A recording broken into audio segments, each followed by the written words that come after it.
नमस्कार मित्रों, मैं हूं आपका मित्र उमेश महादोशी। अभिरामवाणी पर आपका हार्दिक स्वागत है। समकालीन लोककथा की विकास यात्रा में योगदान के क्रम में प्रस्तुत है लघु कथाओं की श्रृंखला मुहावरों से सज्जित लघु कथाएँ। इस श्रृंखला में उन लघु कथाओं को प्रस्तुत किया जा रहा है जिनमें किसी न किसी रूप में एक या अधिक मुहावरों का उपयोग किया गया है।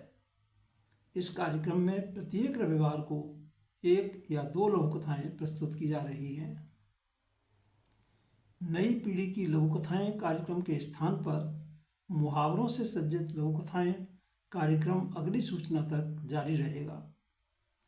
यद्यपि इस श्रृंखला का प्रमुख उद्देश्य लघु कथा साहित्य में कहावतों और मुहावरों के उपयोग को रेखांकित एवं प्रोत्साहित करना है, तथापि हमारा प्रयास है कि मुहावरों से सज्जित लघु कथाएँ सामान्य लघु कथा की विशिष्टताओं से संपन्न होने के साथ सामान्य पाठक की समझ और पसंद भी बन सकें।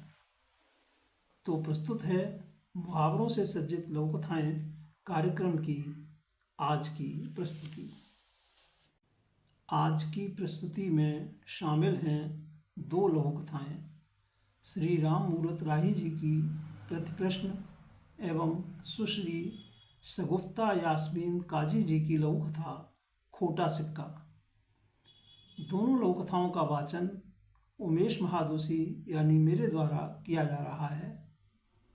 ये लघु कथाएँ मुहावरों से सज्जित लघु कथाओं के संकलन काम जो आवे कामरी में शामिल हैं।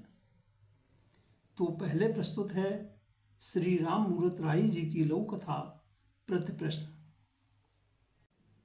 डॉक्टर साहब, मैंने सुना है कि सुबह खाली पेट 2 अखरोट की गिरी खाने से कुछ दिनों में घुटने का दर्द ठीक हो जाता है।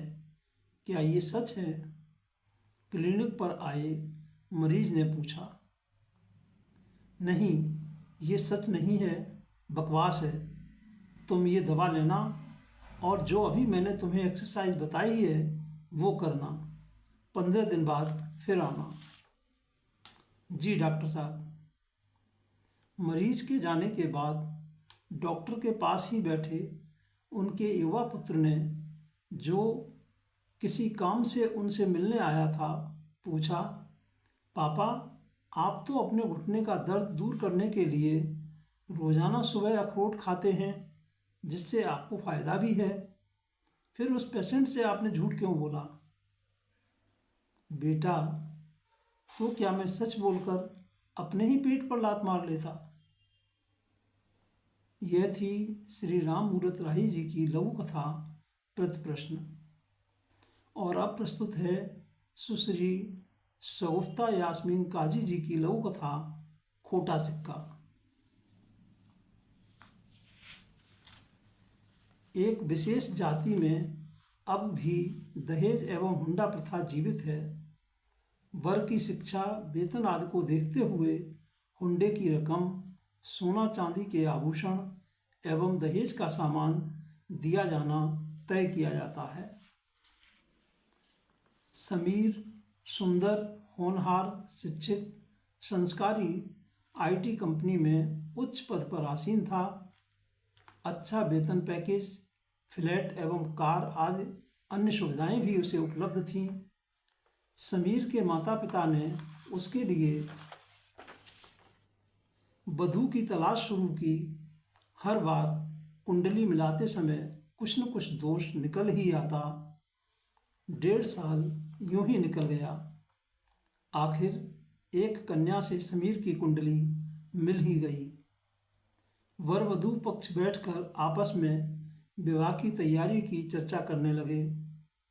समीर के माता पिता से जब लेन देन की बात छेड़ी गई तो उन्होंने साफ शब्दों में कहा, हम केवल बिटिया को ब्याह ले जाएंगे, दहेज, आभूषण, हुंडा हमें कुछ नहीं चाहिए। वधू पक्ष की ओर से बैठी रिश्तेदारों औरतों में कानाफूसी होने लगी।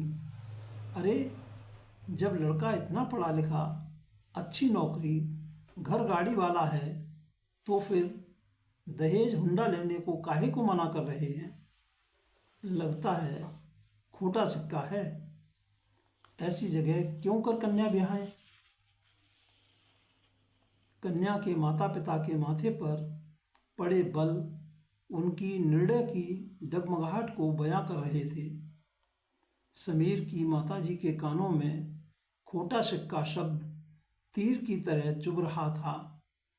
पिता और बेटे के कानों में भी यह रकात पहुंच चुकी थी। इशारों में तीनों ने निर्णय ले लिया। सुश्री शगुफ्ता यास्मीन काजी जी की इस लघु कथा खोटा सिक्का के साथ हम लेते हैं आपसे विदा। आगामी रविवार को फिर मिलेंगे। मुहावरों से सज्जित लघु कथाएँ कार्यक्रम की श्रृंखला को आगे बढ़ाने के लिए आप अपनी नियमित योजनाओं में सफल हों, जीवन में भरपूर ऊर्जा और उत्साह से आनंदित रहें। हार्दिक शुभकामनाएं। नमस्कार मित्रों।